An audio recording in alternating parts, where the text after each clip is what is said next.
Aladdin and his magic lamp.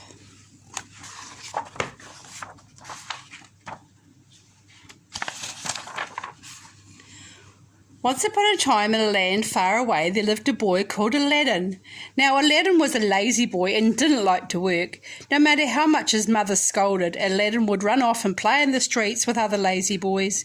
"You will never make your fortune that way," sighed his mother. But for once his mother was wrong. One day a stranger came to Aladdin as he was playing. "My boy," said the man with the beard, "I have been watching you, and you look very much like my brother Mustapha. Tell me, are you his son?" "Yes, sir," said the boy. "I'm Aladdin, son of Mustapha, but he has been dead for many years." "Then take me to his house, so at least I can see where my dear brother lives," said the man. Aladdin's mother was very surprised when Aladdin came in with his new uncle, for Mustapha had never told her that he had a brother. But as the stranger brought much food and wine, she welcomed him gladly. "Tomorrow," said the uncle, "I will take Aladdin for a day in the country. I promise you he will be back very rich indeed." "Better and better," thought his mother as she told Aladdin to do whatever his uncle asked him. Next day Aladdin and his uncle rode into the country. When they came to a quiet place, the uncle began to build a fire, though it was a very warm day. Then he spoke some magic words over the fire, and suddenly the earth opened up. "Aladdin," said the magician, for of course that is what he was, "you are just the right size to go down that hole and through the door that you see there. Do as I tell you and no harm will come to you." How do I know you speak the truth?" said Aladdin, trembling. "Here, take my ring," said the magician. "It is magic and will keep you safe. Now listen carefully." When the magician had told Aladdin what to do, the boy opened the door in the ground and went in. He went down a flight of steps and through a cave that was filled with treasure chests. But the magician told him not to touch them, so he didn't. Then he came to a gold garden, and under a tree he saw a dirty old lamp. Aladdin took the lamp as the magician had told him to, and then when he saw some beautiful fruit, it was made of rubies and emeralds and diamonds, so he could not eat it, but he took some because it was so pretty. He went back through the cave and started up the steps. "Quickly, quickly," called the magician, "give me the lamp and ring, and I will help you through the hole." "No," said Aladdin, "help me first." The magician gave a great shriek, and in his rage he spoke the magic words and closed up the hole. And suddenly Aladdin was all alone in the cave, with no door to let him out. He began to weep and wring his hands. In doing this, he happened to rub the ring that the magician had given him. Immediately there was a puff of smoke, and a great genie stood before Aladdin. "Master, what is your command?" said the genie. Too surprised to be frightened, Aladdin said, "Please, I would like to go home again." And in a flash, Aladdin was safe at home again.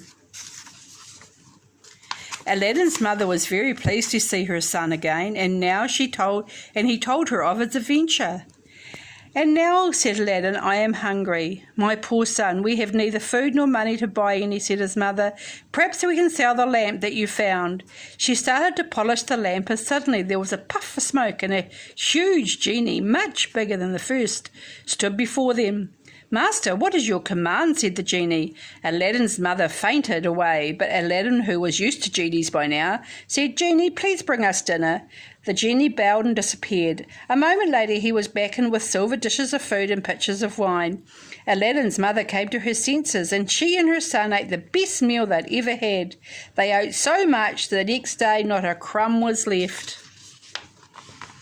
When Aladdin and his mother were hungry again, Aladdin went to sell one of the silver dishes in the market. While he was there, the princess, daughter of the Sultan, came by. Aladdin caught sight of her, and this was how he came to fall in love with the princess, for she was the most beautiful girl he had ever seen. He rushed home and said to his mother, "Mother, you must go to the Sultan and tell him I want to marry his daughter, the princess. Take as a gift this fruit I found in the magician's garden." Sighing, Aladdin's mother set off to the palace, and after many days she was allowed to see the Sultan.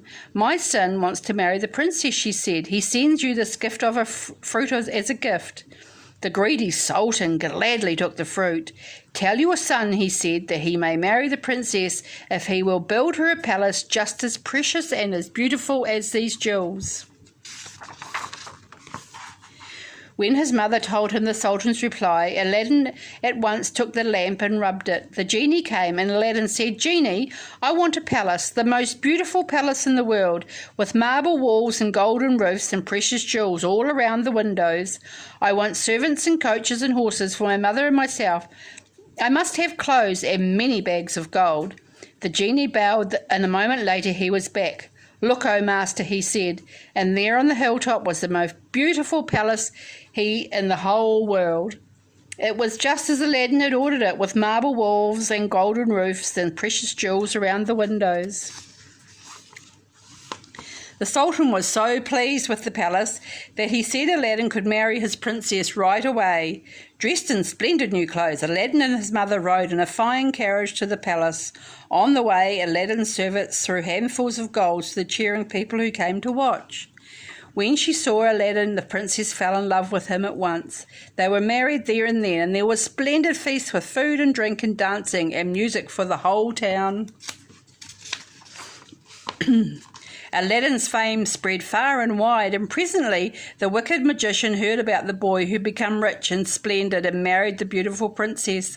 "That wretched boy has discovered the secret of the lamp," he said, gnashing his teeth. Then an evil smile came to his lips as he thought of a plan. Quickly he disguised himself as a beggar and made his way to the palace. For many days he watched and waited quietly for his chance. Now it so happened that Aladdin was sent by the Sultan to visit a distant part of the country. So when the Sultan peddler appeared at the palace gates crying, "New lamps for old, give me your old lamps for new," it was the princess who heard him, and she did not know the secret of the magic lamp. She was thinking how pleased her husband would be. The foolish girl sent down her servant with the old lamp, and greedily the peddler took it and gave an exchange of a brand new lamp, glinting and shining and quite worthless, for it was not a magic lamp.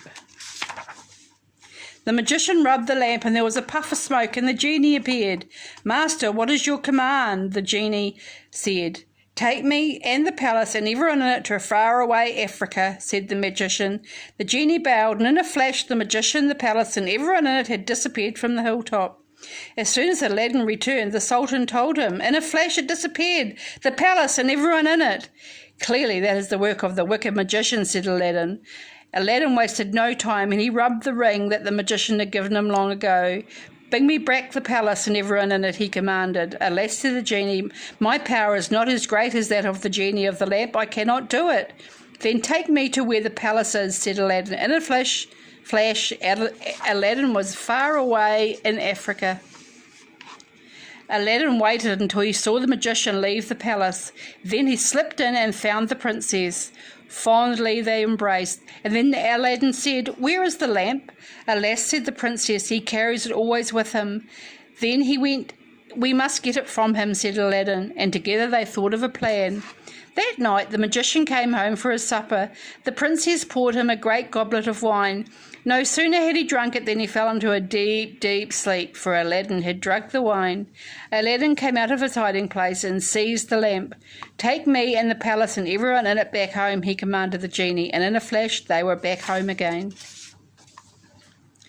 The Sultan and all his people were overjoyed to see Aladdin and the princess, and the Sultan immediately ordered a holiday, feasting for everybody. As for the wicked magician, he was neither seen nor heard from again, and who knows, perhaps he is still asleep this very day in faraway Africa. Good night, everybody.